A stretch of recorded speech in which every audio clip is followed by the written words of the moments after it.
their own twists and versions of the explorations.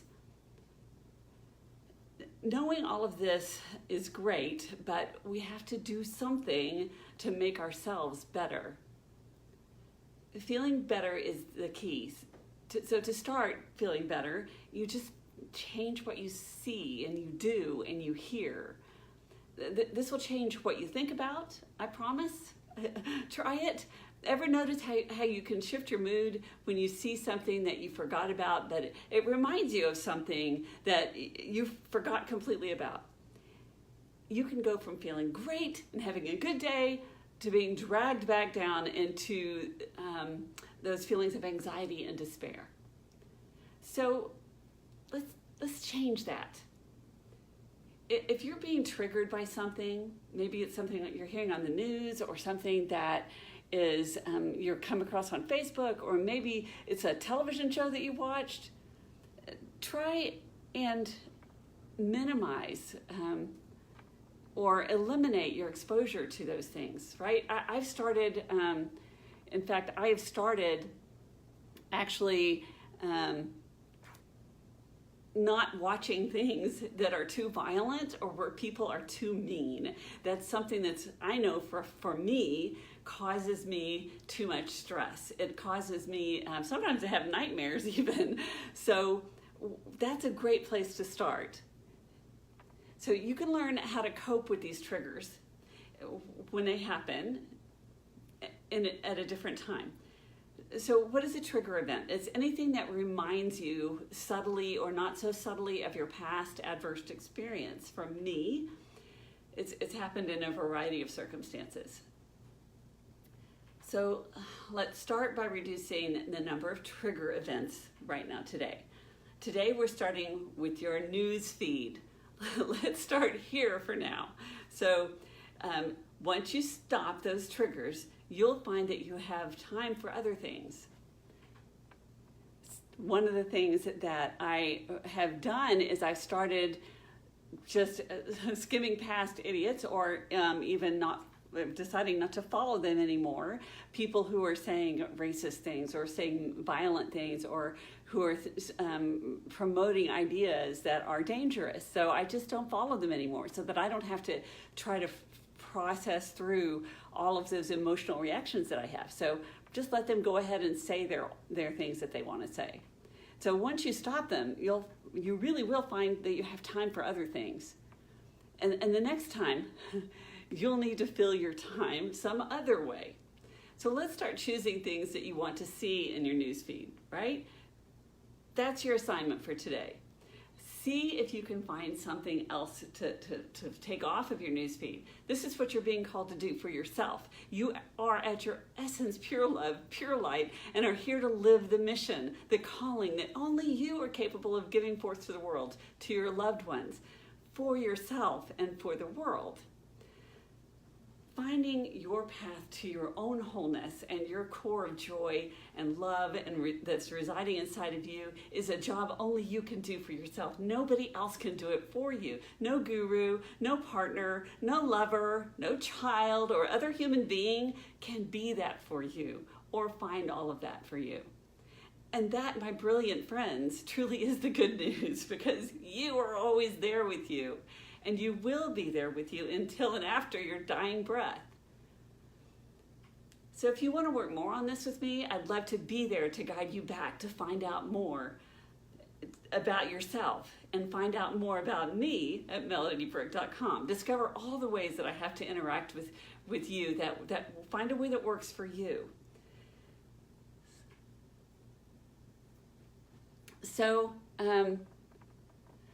what I'm asking you to do is do what I refer to with my clients as developing a good enough parent inside of yourself. Finding that adult part of you that's really capable of being there for you. Because the truth is, nobody else can constantly be there with you. You know, when we were kids, we were never without adult supervision, at least if we had good enough parents. When we were really little, there always needed to be an adult that was there to make sure we were safe, to make sure we understood the things that were happening around us, to give us guidance, to make sure we were fed, to make sure we had enough entertainment, to make sure we got the exercise that we needed, the right kinds of food to eat. That's the kind of parent that we all wish we had. No, not all of us had that kind of parenting, though I do believe that all of our parents did the best they could given what they got. But given that there are so many things that children need that we can't get from our parents, the truth is you have to find a way to do that for yourself. You have to find a way to start giving yourself those things that you wished you had gotten from your parents. Because the truth is you've always deserved that. There was never a time in your life when you didn't deserve to be well cared for, to be well fed, to get the exercise and the entertainment and the connection with others and the protection from abuse. That's all something that you can do for yourself now. In fact, you are required to do it for yourself because nobody else can. When we were children, there were other people that were responsible for doing that. As adults, it's up to me. It's up to me to do those things for me. And that's tricky because part of that is how we think, and part of that is how we spend our time in the ways that we use the news feed and the shows that you watch, the information that you get into your head. You know, that is part of protecting yourself from things that are negative. And I'm not saying, you know, don't listen to the information that you need to know about in order to keep yourself safe. You do need to be informed that way. But don't be obsessed with negativity because that ends up not protecting you from things that are going to be dangerous for you. So I want to come up a little closer and see who's here and what comments might have been made. Okay. Hi, Cheryl. Hi, David. Very awesome to see you guys here today. I will work on this with April. She's drowning in the hateful, angry imagery on our feed. Oh yeah, I'm telling you, it's just not healthy for us. And yet, you know, I realize that because of, as everybody following me on Facebook knows this, I am horrified by the things that happened in 2016 and the situation that we find ourselves in now. I began to be outspoken and post information that showed the truth of what we were about to get into. And that was my way of taking some action and not feeling powerless over the situation. And it has worked for me for the last it has been 4 years now it has worked for me to provide people with information that maybe they weren't seeing elsewhere to help them understand what was really happening in our world. And I still find myself attempting to do that, but I'm at a place where I realize that there are some people who are so rigidly stuck in their points of view and they cannot take in new information and they are convinced things are the way they are and there's no going back, there's no new information coming in. They will not look at other sources of data, and no amount of me harping on it is going to change that. So I've opted to begin to pull myself back from all of that because I see that there are some people I just simply can't influence.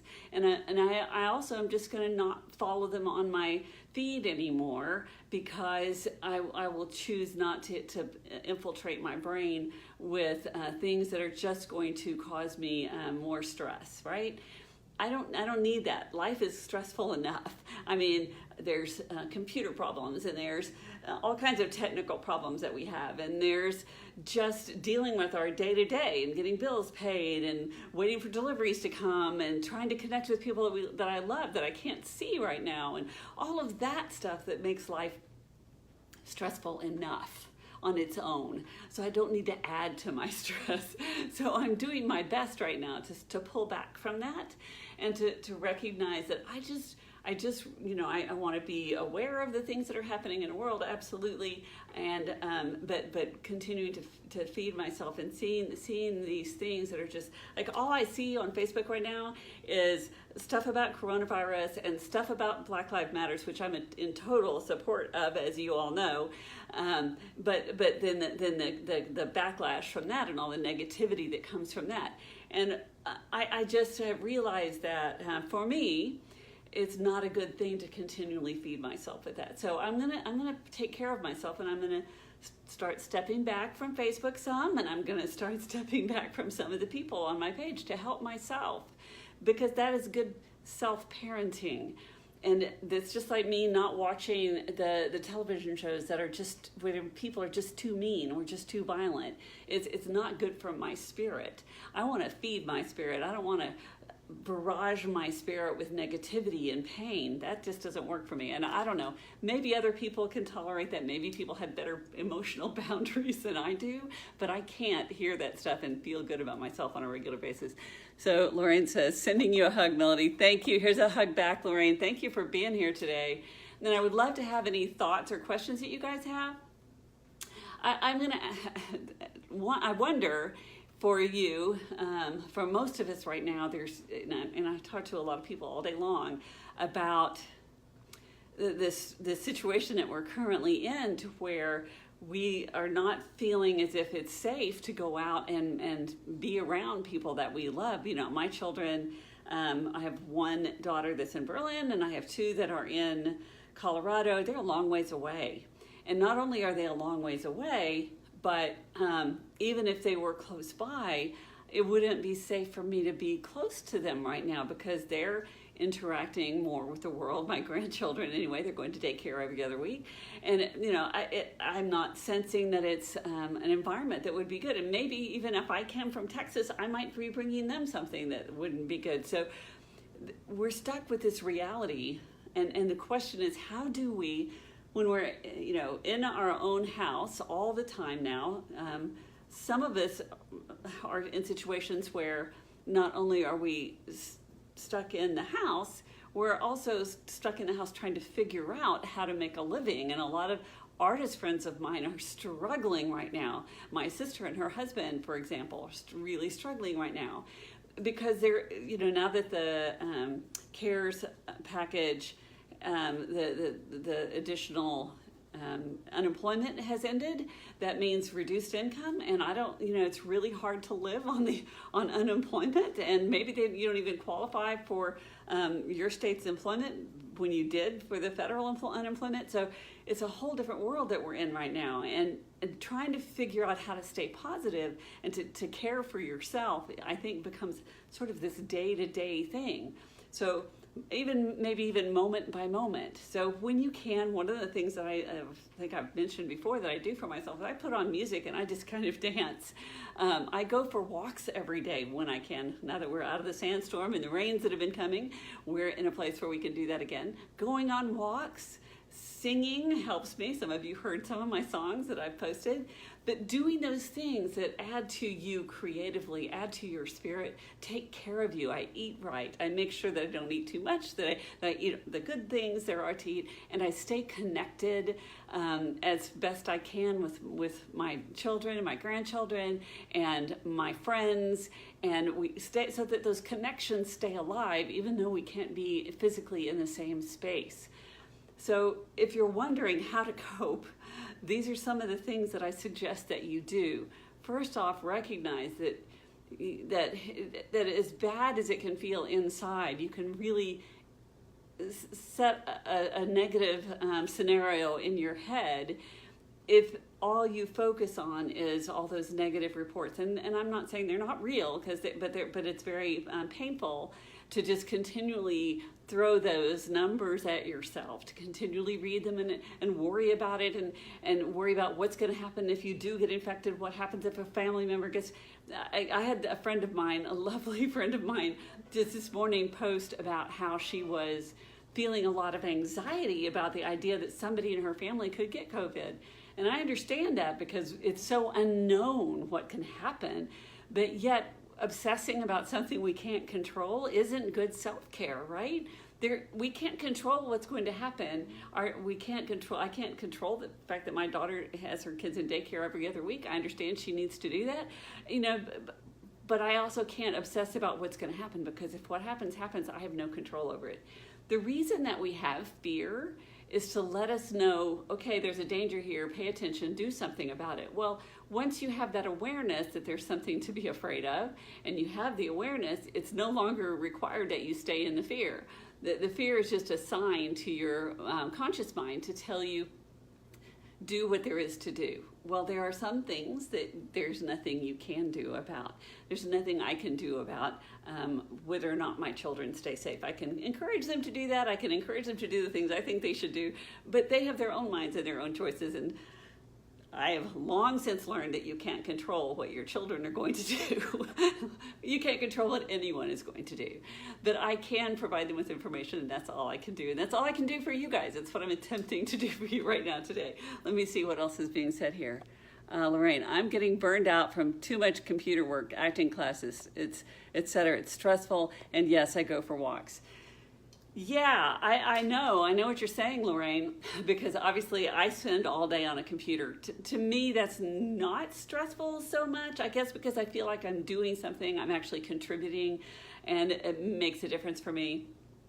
But I do think it's really important to take breaks. One of the things that I have to do is between sessions, I get up, I go to the bathroom, I get a snack, I write my note, I move around, I physically move around in between my sessions so that I get a chance to be in a different environment. And sometimes I even change where I'm seeing clients from. Sometimes it's in my bedroom, sometimes it's in the living room, sometimes it's at my dining table. It just depends on that moment, what my impulse is. So finding ways to care for yourself in the moment is part of that. So if you have breaks in between, put some music on, dance around a little bit, get connected to your body and breath. And go back to what I've always said, which is do those breathe easy breaths where you just focus on the word breathe as you breathe in, and then focus on the word easy as you breathe out, and do that repeatedly throughout your day, because that's a way to get focused on the now and get out of your busy brain that keeps you going down those negative pathways.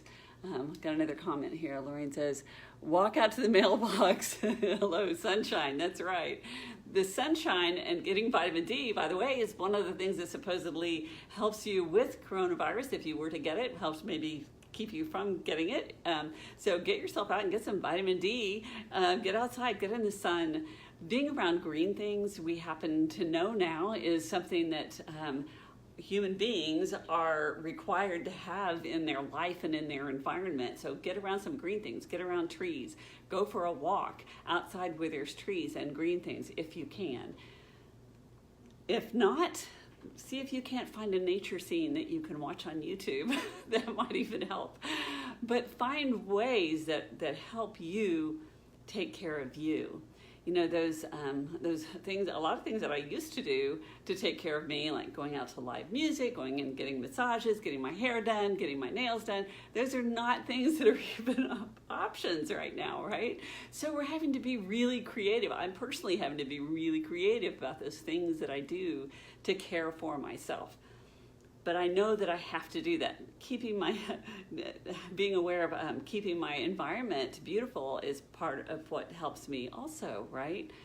Let's see, there's another comment here. Cheryl, I'm sitting in the sun after being in a hot tub when I saw your newsfeed pop up. Vitamin D is so needed to keep the body healthy. Thanks, Cheryl. That's absolutely right. And I miss you, by the way. I miss you so much. You are one of the most precious people that I've ever known. You have a gift of being able to very simply just make someone feel so good about themselves. And I wish I had that thing that you have. I hope I do to some degree, but I've never met anybody who has it like you do. So I'm so happy that you're here today. So I guess those are the main things I want you to take away with you. Know that you are in charge of taking care of you now, and that's the good news, because you are there. You are always there. The second thing is to pay attention to the information that you're letting into your brain and moderate that a little bit. You know, it's like you wouldn't put your kid in front of the TV watching violent things. Don't do that to yourself if you know that that's a negative thing for you. Make sure that you get outside and get that vitamin D and get the sunshine and get around some green things, and make sure that you are eating healthy. It's really easy to indulge right now because it's like, what else are you going to do? So you get bored, you go pick, make some popcorn or find something to eat. That's what we do. But be a good parent to yourself.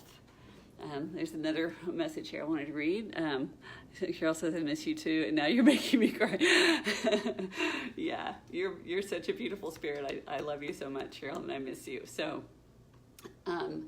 thank you for being a part of my Facebook Live today. I know I was a couple minutes late. I've been trying to set up a new way to do this, and it just didn't work out, so I just came on anyway. In any case, thanks for being here, and do go to my Facebook